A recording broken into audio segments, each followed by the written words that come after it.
Okay. Hi, everyone. Thank you so much for joining me today. I think that this is such an important topic, and implementing some of the strategies that we talk about today can not only help with your blood pressure, but can also help with your cholesterol and overall health. My name is Hannah Peters. I shared that with you guys in my email, but I am a registered dietitian. I work with Baptist Memorial Hospital, our Best Health program. So we are the employee well-being program. In my role, I do a lot of classes, create content, meet with employees one on one just to better their nutrition, um, and do some medical nutrition therapy. So I'm so glad that you guys are with me today, and hopefully, you're going to be able to jot down some practical steps that you can put into action in the days to come. All right. So, first, I kind of want to talk about what is hypertension. So, I'm glad that you guys are making this space to talk about this today because hypertension is known as a silent killer. So that means that oftentimes people who have hypertension or high blood pressure, those words can be used interchangeably, don't feel any of the side effects. I did a blood pressure reading for another company a few weeks ago, and many people who sat down to have their blood pressure read, their blood pressure was number one, high, and number two, they had no idea because they didn't feel any differently. So, again, it could be happening to any of us, and we just don't know. Hypertension happens when the force of your blood pressure pushing against the walls of your blood vessels is too high, which can lead to heart attack and stroke. Oftentimes, you may not even know you have high blood pressure, especially if you don't get a yearly physical or go to the doctor's office. So sometimes we may think hypertension only happens when we get older, but it happens to all age groups, not only seniors, but young adults and even children. During that blood pressure screening I was telling you about, I actually had someone share with me that they were diagnosed at age 11. So I was very surprised to hear that, but it just goes to show that it doesn't just affect the older populations, that it can affect everyone. So we want to be really mindful of that and be able to get it checked. So there are risk factors and there are modifiable ones and non-modifiable ones. So your non-modifiable, let's go with those first. Those are things that we can't change. So maybe family history, age, gender, race, and then there are things that we can change, those modifiable risk factors. So you can see here diet, physical activity, obesity, alcohol intake, sleep apnea, high cholesterol, smoking, stress. Even some medications can increase blood pressure. So I know everyone's been sick recently, and so some sinus medications can cause that to go up for a short time. So we're going to focus today on diet. But I want you guys to know that there are these other lifestyle changes that you can make to improve your health. So, as we're working on changing our nutrition, we also want to be adding in that physical activity, reducing alcohol intake, working on cholesterol, stopping smoking, working on our stress. I know we all have lots of stress. So, lots of other things we can do to help improve it as well. All right, so if you've never paid attention to your blood pressure when you go to the doctor or just are unfamiliar with the measures, this chart can be really helpful. This is the blood pressure categories from the American Heart Association. So you can see it's broken up to the different categories, the systolic number, and then the diastolic number. So that top number, that systolic number, it measures the maximum pressure in your arteries when the heart contracts and beats. And then that diastolic blood pressure, that bottom number, it measures the pressure between beats when the heart is relaxing. So in this chart here, you can see that less than 120 over 80 is considered a normal blood pressure number. And above that is considered elevated, and then there are different stages of hypertension. So I want you guys to take a minute just to think about your last blood pressure reading. See if you can remember like what that number was. And if you can't, that's okay. But I want you to like pay more attention to it because sometimes they'll say, maybe 130 over 90, and you're just like, okay, and you don't pay attention. But now we have this chart and we know where we're wanting it to be. So if you remember, look at this chart, see kind of where your numbers are falling. And then you can go back and utilize this as well. So if you're falling on those higher numbers where we're looking at the oranges and reds, definitely reach out to your doctor and talk to them about it more. All right, I have a question for you guys. What percent of Americans do you think have high blood pressure? You can add your guesses in our chat box.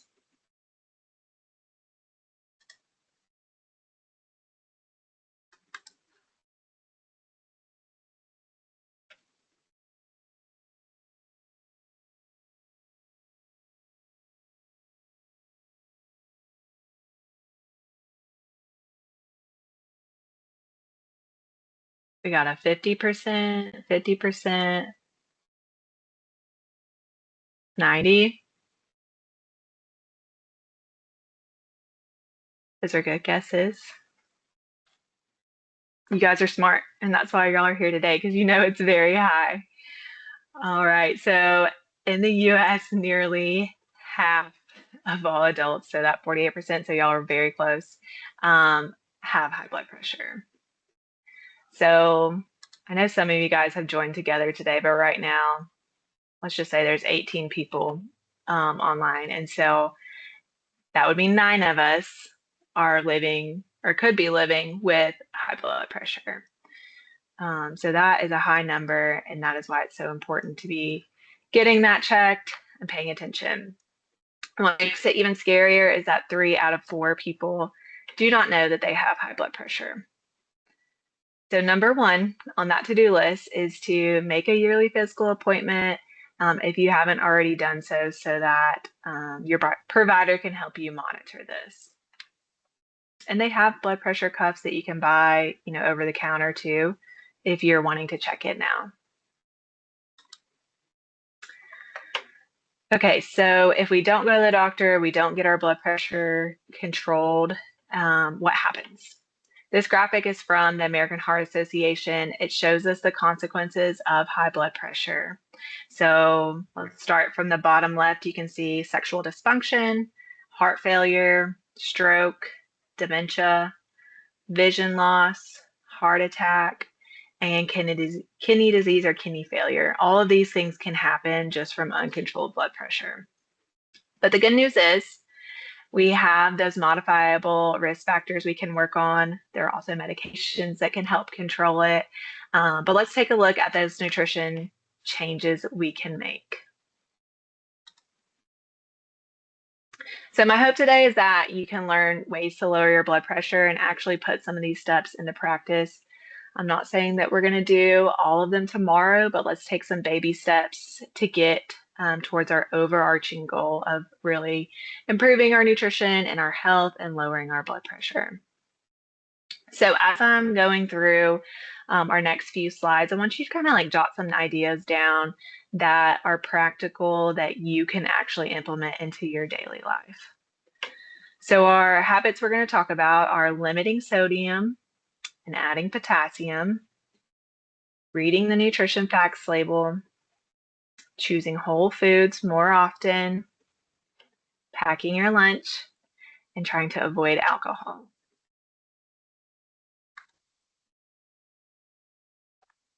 So we know that lowering intake of sodium can reduce our blood pressure. Here's another question for y'all. On average, how many milligrams of sodium do Americans eat in a day? Let's see if y'all can guess this one.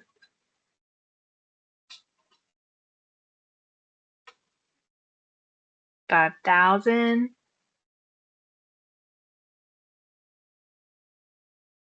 Anybody else have guesses?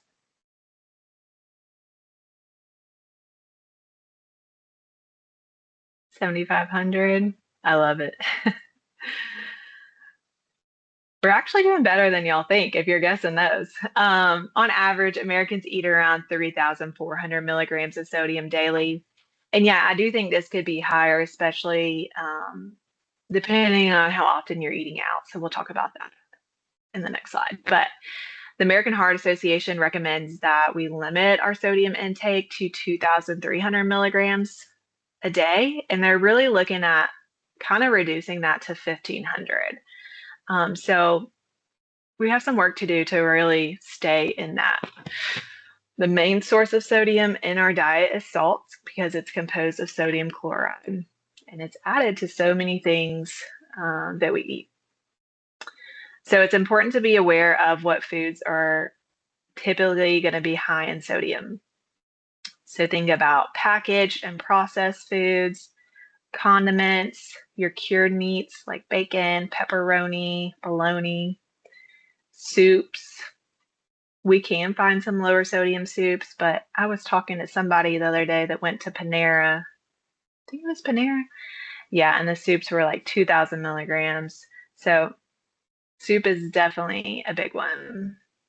Your dairy products also have sodium in them. So cheese, buttermilk, cottage cheese. Another great way to try to limit that sodium is to limit salting your food. And then adding it in recipes as well. So try using a no salt seasoning like Mrs. Dash or Spiceology is a brand I really like that has no salt seasonings, and they have taco and like all different kinds of things. You can also use herbs and spices to season your food. You can use fresh or dried. And there's a lot of benefits from using herbs and spices other than, not that added sodium as well. Citrus juices like orange, lemon, lime are also great. And then vinegars can be a way to season our food without that sodium. And I always say, if you're like my grandmother, please stop and try your food before you add any salt to it, because she would sit down and automatically just bring out the snow is what I would call it. So if you're gonna add it, I would rather you guys add it yourself than buy something that's already high in sodium, because you can control how much you're adding. But always taste your food first.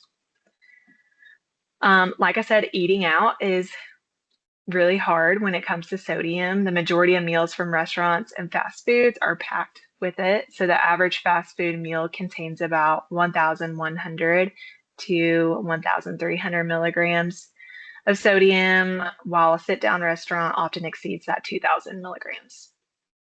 So if you're going to eat out, look at the menu and the nutrition facts ahead of time so that you can make informed decisions. So if the restaurant is a chain restaurant, they should have those nutrition facts available for you online. Okay, so this is the fun part. And I'm sorry in advance because y'all may be changing what you're eating after this. Okay, let's look at the sodium content in some different foods. So the top left there, we have a 6-pack of Popeyes bone-in wings with the honey barbecue sauce. This one really surprised me, guys. It has 2,850 milligrams of sodium. So almost 3,000 in just 6 wings. If we look at the just Popeyes boneless classic wings, they had 990 milligrams. So if you have to go to Popeyes and get chicken, pay attention, because just by changing, our order, we're reducing 2,000 milligrams of sodium. A 6-ounce fillet at Outback Steakhouse has 1,250 milligrams of sodium, and that's without the mac and cheese or the mashed potatoes or the bread. If we look at a Chick-fil-A buffalo sauce, just one pack has 570 milligrams of sodium, so we're not eating that by itself. If we have it with some chicken nuggets, just a regular 8-count chicken nugget, that's about 1,200 milligrams of sodium, which puts us at a total of almost 1,800 just from the nuggets and one sauce. And then if we change that to the grilled nuggets, they only have 440 milligrams compared to the 1200 in the regular nuggets. So total with the sauce, that's 1,000, around 1,000. So see how we can just make a few small changes here and there to reduce the sodium intake. Tennessee Pride sausage patties. So two of those have about 420 milligrams. Instead of having sausage with your breakfast, maybe try eggs, a Greek yogurt, a low sodium cottage cheese, or you can make your own sausage patties. There's some recipes online to do that, and you can always freeze them and have them for later. All right, Walmart Great Value beef broth. They're um, they're 4 servings in the container, but one of those servings, 1 cup, is 810 milligrams. If we swap that for the unsalted, then we're only getting 70 milligrams per serving. All right, just a few more. Kraft Singles American cheese has 210 milligrams per slice of cheese. And the average hamburger has about 400 to 600. So that's putting us at like 600 to 800. A mozzarella or a Swiss cheese are going to be lower sodium options. So they have about 40 to 90 milligrams of sodium per ounce. So even just changing, you could still have cheese, but just change the type that we're getting. All right, I put a healthy choice meal on here. They have about this one had about 600 milligrams of sodium, which is higher. But if that's your full meal and you're not adding any extra salt or anything else with a bunch of sodium, that may be okay to fit into your total intake depending on what you're eating as well. And then lastly, we have just the salt. So 1 teaspoon of salt is 2,300 milligrams of sodium. So it is such a small amount that can hit that 2,300. I know a lot of people think about different types of salt. So Himalayan and sea salt both have a little less, but they still have about 2,000 milligrams of sodium per teaspoon. So is anybody changing up some of their meals or their foods that they're buying after learning this information so far? I hope so. Okay, so the good news is because our diets typically have more sodium in them, we can add potassium to our diet and help reduce some of the effects of that sodium. So the more potassium you eat, the more sodium you lose through your urine. Potassium also helps to ease tension in your blood vessels, which helps lower that blood pressure. So if we're thinking about milligrams of potassium a day, for men, we're looking at around 3,400. For women, we're trying to get around 2,600. Now, if you have kidney issues or if you've had high potassium in the past, you also want to caution. This can be a discussion with your doctor, but if we have like kidney disease, sometimes it can be harder to excrete that potassium. So caution if you do have that. So what foods are high in potassium, you may be thinking? Bananas, oranges, spinach, broccoli, sweet potato, lima beans, butternut squash, some yummy plant foods.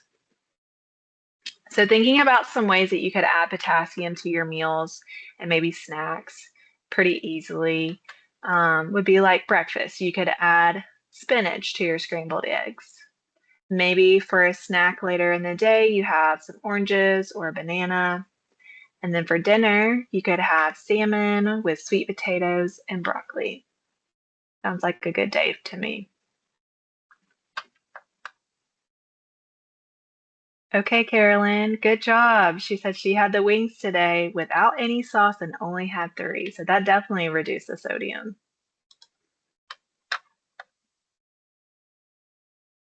Okay, so this is a perfect transition to our next habit, which would be reading the label.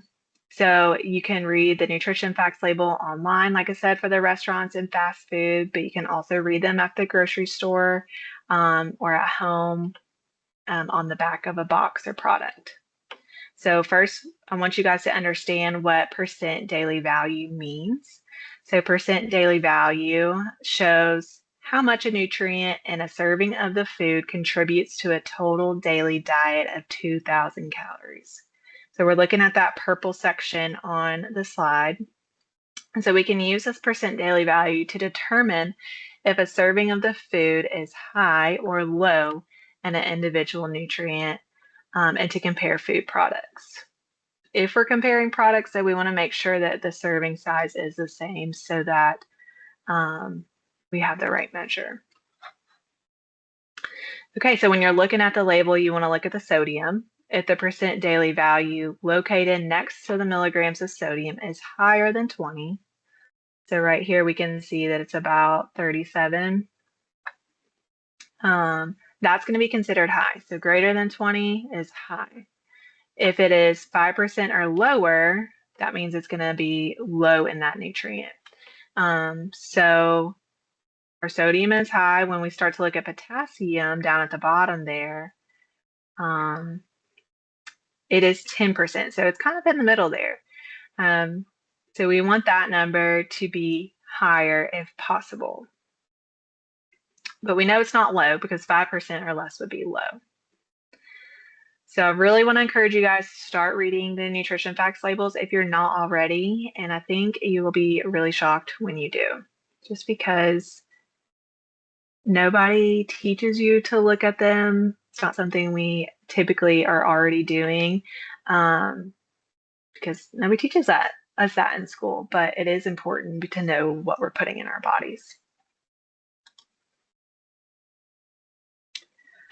Okay, we learned how eating out and how some quick and easy to prepare meals are packed with sodium. So choosing whole foods more often would help lower our total sodium intake. One diet that's super helpful in increasing our intake of those whole foods and decreasing our blood pressure and lowering your LDL, which is that bad cholesterol, is the dietary approaches to stop hypertension, or you've probably heard DASH diet. So I think this graphic is super helpful, and this is something I hope that all of us can try to follow, but really trying to include more vegetables, fruits, whole grains, low-fat dairy, fish, poultry, beans, nuts and seeds, and then like our olive and avocado oils, and trying to limit your fatty meats, full-fat dairy products, our sugar-sweetened beverages, our sweets, and our sodium.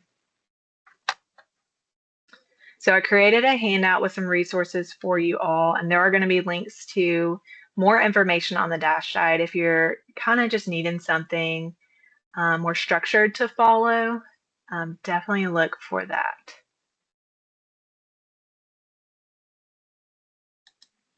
So going along with that whole foods approach, we know kind of what foods we want to eat, and we know we want to limit our eating out. So packing our lunch can be really helpful to control what we're eating, what's going into that meal as well. So don't grab that fast food, that processed meal. Try to take some time on the weekend to meal prep for the week, and then you have your lunches every day and you know exactly what's in them. So I came up with a list of some pretty simple and easy ones to get you guys started. So we have a chicken salad or a tuna salad. You can mix either of those with some low-fat plain Greek yogurt instead of using mayo, or instead of using mayo, and switch it up. So I've done like a curry chicken salad before, or you could just do the traditional with the celery and the grapes. And then maybe you pair it with some raw vegetables and some whole wheat crackers. So we're getting those whole grains, we're getting some protein, some dairy, and some vegetables. Salads are always an easy go-to. You can grab a bagged salad, add some protein like beans, chickpeas, edamame. Maybe you do fish or rotisserie chicken. You can top it with tomatoes, cucumber, avocado, olives, shredded carrots, whatever toppings you want. But I think those bagged salads make life a lot easier. Oftentimes I will grab those and kind of come up with a theme that kind of goes along with the salad and just add a few toppings, add some protein, and that be my lunch for the week. And it's not, something stressful that you have to really prepare. The next one is a fun one. It's called a bento box, kind of like an adult lunch box, but or like kind of like a snack box in a way. So again, we're choosing some type of protein, so maybe some turkey or rotisserie chicken, some chickpeas. You can choose some nuts, a fruit, some vegetables, some raw vegetables, and then maybe a dip like hummus or a yogurt dip, and kind of just make this little snack box with things you probably already have, and not having to, again, take a lot of time to prepare. And that last one is a protein bowl. It's kind of similar in a way to the salad, but instead you would have maybe a grain with it. So you'd have your protein, you'd have maybe some cooked vegetables, a carb, like a complex carb, like a potato or a quinoa, brown rice. You could do some noodles, some whole wheat noodles, and then add some toppings. So tomatoes, avocado, onion, some cheese. And I love this one because you can do different themes. So you could do like a Mexican theme, and then you could do like an Asian and have some noodles in it maybe. And then you could do a Greek theme and just kind of mix it up each week. Big fan of the protein bowls though. If anybody else has any ideas of lunches that they like to meal prep, feel free to share. And there's a traditional, meat and a carb and a vegetable. You could totally do that too. Put it all in a pan and roast it in the oven, and make it easy cleanup for you as well. All right, lastly, we want to try to limit our intake of alcohol as much as possible. So drinking too much alcohol can raise our blood pressure. And if we're going to drink, we want to try to limit to 2 drinks per day for men and 1 for women. While we're touching on beverages, I just wanted to mention that excessive caffeine intake can also increase blood pressure. So really greater than about 300 milligrams. So that'd be about 3 to 4 cups of coffee, or can raise your blood pressure. And I made a note because loaded teas I know are very popular. And so those typically have 160 to 200 milligrams. And so just thinking like if you're drinking that or you're drinking an energy drink and then you have a cup of coffee, that can all add up. So just pay attention to that caffeine intake. Okay. Oh no, my QR code. Can y'all see that? Is it working on y'all's screen? If not, I'm going to send it to you anyway. But I have a handout that I'm going to send you. The first handout just shows you a summary of everything that we've gone over today, because I know it was a lot of information and I want you to be able to go back and look at that. And the second page has links here that you can see to different resources. So information from the American Heart Association, this chart. There's a blood pressure log, so that's really helpful if you do have high blood pressure, that you can print that out and just kind of see like what is my blood pressure doing on a day-to-day basis. The DASH diet, information on how to lower your blood pressure, and then I know we have a lot of people that maybe travel for work, or you're going on a family trip and you're on the road. How can we eat low sodium? So that's a good handout for that as well.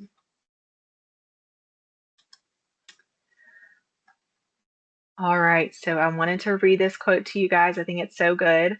The reality is the first line of things we recommend for both prevention and treatment of high blood pressure have to do with eating, and we live in a very difficult environment for food.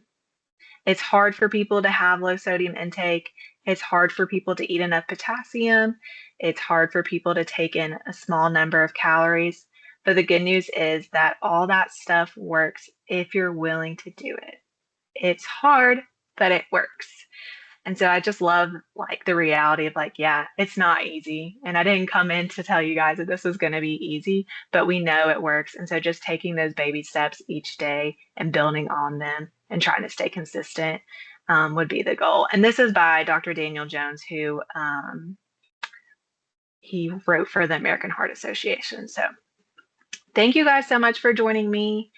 And if you have any questions, please feel free to reach out. I will send out this recording and the handout so that you can actually access it. And I would say try to look at it online too, so you can click on those links. But I appreciate you guys, and I hope that this was helpful and that you learned something new.